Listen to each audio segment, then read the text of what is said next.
Hi friends. तर good morning सगळ्यांना. तर आज आहे ना, आता आहे ना 2 दिवसाचा असा मिक्स व्हिडिओ आहे. तर पहा, मी अश्विनी सगळ्यांचं आपल्या एका नवीन व्हिडिओमध्ये स्वागत करते. तर आज आहे ना पोळ्या बनवायच्या आहेत. तर आहे ना उद्यापन मला करून घ्यायचं आहे. तर आम्हाला सुतक असल्यामुळं उद्यापन राहिलं होतं. तर पुढं एक गुरुवार आता मी करून घेते. तर आहे ना, हे पहा आता आहे ना इथं पुरण वगैरे मी छान शिजवून घेतले. आणि त्यानंतर आता इकडं बाकीचं सगळं वाचून वगैरे घेते. मुलींना आहे ना लवकरच बोलवलेलं होतं. शाळा सुटल्याच्या नंतर त्यांना म्हटलं होतं या म्हणून. तर इकडं वाचन तोपर्यंत पुस्तक वगैरे वाचून घेते. आणि त्यानंतर आहे ना जेवण वगैरे बनवून सगळं वाढून घेते. तर छान अशी ना मी हे तळलेली होती कुरडई, पापडी, भजी वगैरे. पण ते काही मला एवढं व्हिडिओ शूटमध्ये घेता आलं नाही, कारण खूप घाई झाली होती. ऑफिसवरून येऊन मी नंतर स्वयंपाकाला सुरुवात केलेली होती. तर खूप घाई असल्यामुळे ते काही शक्य झालं नाही. तर आता इथं पहा छान असं मी पूजा करून घेते, वाचन करून घेते. त्यानंतर आमची आरती झाली, मुली आल्या होत्या. मग सगळ्यांनी आम्ही एकत्रितमध्ये आरती वगैरे घेतली. आणि त्यानंतर आहे ना त्यांना जेवायला वगैरे दिलं. तर म्हटलं तर मी पहिल्यांदाच करते हे व्रत, त्याच्यामुळे म्हटलं आता त्यांना काय द्यायचं. तर त्याच्यामध्ये त्यांना ना एक टिकल्याची डबी आणि पावडरचा डबा आणि पुस्तक आणि एक फळ असं मी दिलं त्यांना. हळदी कुंकू वगैरे दिलं, पाया वगैरे त्यांच्या पडून घेतलं ताटाच्या. आणि त्यांना जेवण वगैरे करून त्यांना पोचवून आले. तर हे पहा अशी ना छान इथे ना पूजा मांडून घेतलेली आहे मी. आणि सगळं दीप धूप लावून घेतलेलं आहे. आणि छान अशा प्रसन्न वातावरणात पूजा केली का मस्त वाटतं. तर वाचण्यामध्ये वाचून वगैरे झाल्याच्या नंतर पोळ्या काही राहिल्या होत्या करायच्या. मग पोळ्या वगैरे गरम गरम करून त्यांना वाढल्या. आणि त्यानंतर आहे ना बाकीची सगळी घरातली कामं उरकली. पण झालं काय, सगळी कामं उरकल्याच्या नंतर मग आम्ही पण नंतर जेवण वगैरे करून घेतलं. आणि ज्या बरेच दिवस पोळ्या केल्या नव्हत्या, तर आता आलेली आहे संक्रांत. तर चला, हा आहे ना आता दुसऱ्या दिवशीचा ब्लॉग आहे हा. तर पहा ह्याच्यामध्ये ना आता मी खारीक खोबऱ्याचे लाडू बनवण्यासाठी घेतलेले आहेत. तर छान असे खारीक खोबऱ्याचे लाडू बनवून तयार झालेले आहेत. आणि हे असे डबे आहेत, त्याच्यामध्ये ना मी भरून ठेवते. हे विकत आणलेले नाही आम्ही लाडू. तर त्याचेच हे डबे आहेत. तर म्हटलं चला इथून रोज एक एक घेऊन खाता येतो. तर सकाळच्या वेळेस हा लाडू खाल्ला ना छान. तर डिंक, खारीक, खोबरं असे सगळे त्याच्यामध्ये टाकून हे लाडू बनवलेले आहेत. तर कशा पद्धतीने बनवलं तर चला दाखवते तुम्हाला.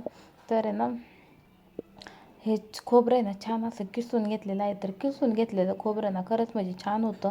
लई बारीक असलेलं खोबरं पण काही एवढं चांगलं लागत नाही. ते या पद्धतीने मी छान त्याला भाजून घ्यायचं. कारण आहे ना खोबऱ्याला कधी म्हणजे खोबरं कसं कच्चं थोडं राहिलं तर त्याला खवट वास येण्याची शक्यता असते. त्याच्यामुळे छान असं ना मी जवळजवळ 3 वाट्या खोबरं असं घेतलेलं होतं. आणि त्यानंतर आहे ना हे ना खारीक पावडर आहे ना ही 250 ग्रॅम होती, म्हणजे पाव किलो होती. त्यानंतर हे पीठ पण तेवढ्याच प्रमाणात मी घेतले, गव्हाचं पीठ. आणि छान त्याच्या बघा असे हे मोडून घेते. आता ह्याला थोडंसं जरा जास्त तूप असलं ना छान होतं.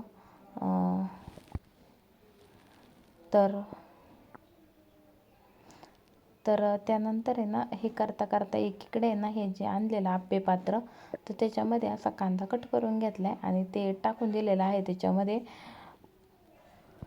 तर हा आहे ना काय करायचं आपल्याला, हा म्हणजे आपल्याला बनवण्यासाठी करण्यासाठी ना हा असं व्यवस्थित ठेवण्यासाठी ह्याच्यामध्ये तेल टाकून असा कांदा परतवून घ्यायचा. म्हणजे ते आप्पे पात्र आपल्याला परफेक्ट रेडी होतं. तर लोखंडाची भांडी किंवा आपली बिडाची भांडी असतात ना, या पद्धतीने स्टिक केली जातात. तर असं हे करून घेतलेलं आहे पहा मी. तर हा प्रयोग आहे ना मी जवळजवळ 4 दिवस करत आहे. तर मी तुम्हाला दाखवेल पहिल्यांदा आप्पे केले की ते कसे होतात ते. त्यानंतर आहे ना आज संध्याकाळचा हा मेनू आहे पावभाजीचा. तर छान असे वाटाणे थोडेसे भिजत घातलेले, काही वाटाणे मी विकत आणलेले, तर हे वर ठेवते असेच आणि बाकीचे जिन्नस सगळे टाकून दिलेत त्याच्यामध्ये. कांदा वगैरे सगळं इकडं कट झाले आणि कुकर वगैरे लावून दिलेला आहे.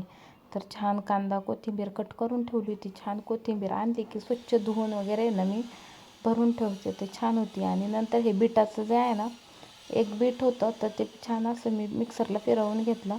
त्याचा कलर छान राहतो त्यासाठी. आणि ना शिजताना बीट इतकं चांगलं शिजलं जात नाही, त्याच्यामुळं असं केलेलं बेटर. कारण फर्स्ट टाईम आहे ना मी तसंच बीट शिजवलं होतं. त्यानंतर हे पहा सगळं शिजवून झाले, तर मस्त मॅश करायचं आहे त्याने. त्यांना मॅश करून घेते. आणि जास्त जर तुम्हाला पाहिजे असेल तर कोण कोण मिक्सरला पण फिरवतं, पण ह्यानी छान होते, मिक्सरला फिरवण्याची गरज काही पडत नाही. आणि मग करून घेतलं. त्यानंतर मला आहे ना म्हटलं चला पावभाजी सोबत असं गोड म्हणून मग हा गाजराचा हलवा पण केलेला. गाजरं पण खूप मार्केटमध्ये स्वस्त आहेत. तर पहा छान असं वरून किसमिस म्हणजे ड्रायफ्रूट्स टाकून दिले होते. तर आता झाली इकडं भाजी. तर बाकीचा काही व्हिडिओ मला शूट करता आला नाही. जेवढं एका म्हणजे हातात धरूनच व्हिडिओ शूट करते, त्याच्यामुळं बाकीचं सगळंच काही मला घेता येत नाही. तर पहा किती छान अशी मस्त भाजी झालेली आहे. बीटामुळे खूप छान रंग येतो, कुठलाही रंग वापरण्याची गरज पडत नाही. तर बीट आणि गाजर ह्या गोष्टी आपण खाल्ल्या जात नाहीत, पण या भाजीतून आपण ते खाल्ल्या पाहिजेत. तर वाटाणे मला ना अख्खेच आवडतं, त्याच्यामुळे मी आणि वाटाणे अशीच पद्धतीत ठेवते. तर झाली ताटं, आमची तिघांची ताटं मी तयार करून घेतली. मस्त लिंबू वगैरे पिळून छान होते. बटर वगैरे टाकलं, बटर पण पावाला लावून घेतलेलं होतं. त्यानंतर आहे ना पहा इकडे आहे ना आता लसणाला आपल्या आहे ना थोडंसं म्हटलं त्याला मावा पडला होता, म्हटलं मग मावाला हे मारून घ्यावं, फवारून घ्यावं, म्हणजे मग मावा आहे ना थोडासा हे होईल तर जाईल. तर फवारण्यासाठी काय करायचं होतं का, आता आधी ना जरा त्यांच्या म्हणजे त्याची ग्रोथ वाढण्यासाठी एक औषध आम्ही ना रात्रीच बनवून ठेवलं होतं. त्यानंतर असा नळ असलेली जी टाकी आहे ना, त्या टाकीमध्ये ते औषधांना भरून म्हणजे घेतला आणि नळ चालू करून दिला आहे पहा या पद्धतीने. आणि मग म्हटलं ते औषध झालं का थोडीशी ओला असताना जर ते माव्याचं औषध मारलं, खूप सारी भाजी आली पण खाताच आली नाही. कारण आहे ना मावा खूप पडल्यामुळे ना अजिबात भाजी म्हणजे भाजी खाण्याचीच लायक राहिली नाही. मी एक तरी पण काढली होती थोडी, मी ती टाकून दिली. म्हटलं बघू आता माव्याने किती फरक पडतो. तर असं होतं, राख पण मारून झाली, सगळं करून झालं, पण माव्याला काही फरकच पडेना. मग नक्की काय पर्याय करायचा हा प्रश्न पडलाय. तर एक औषध आणलंय, छोटीशीच पुडी आहे, म्हटलं ती फवारणी करावं. आता एवढंच फवारण्यासाठी आपल्याला एवढा मोठा फवारा वगैरे लावायचं म्हणजे खूपच हे होतं. तर भाजी पहा ना किती मस्त अशी भाजी बघा, खूप सारी भाजी आली. आणि ना ह्याच्यातली भाजी लसणातली खरंच खूप छान असते, वेगळीच लागते टेस्ट त्याची. तर आता ह्याला पाणी भरून घेतलं का जरासं ओला असताना फवारून घ्यायचं, बघू किती फरक पडतोय माव्याला. तर मी तुम्हाला नक्की दाखवेल आणि मग आपल्याला भाजी खायला होऊन जाईल. तर पहा ना किती छान वातावरण आहे. तर सकाळची वेळ आहे, मॉर्निंगची, किती छान वाटते. पहा किती निसर्गापेक्षा सुंदर म्हणजे काहीच नाही, मला तरी नक्कीच काही वाटत नाही. आणि एवढ्या शुद्ध वातावरणात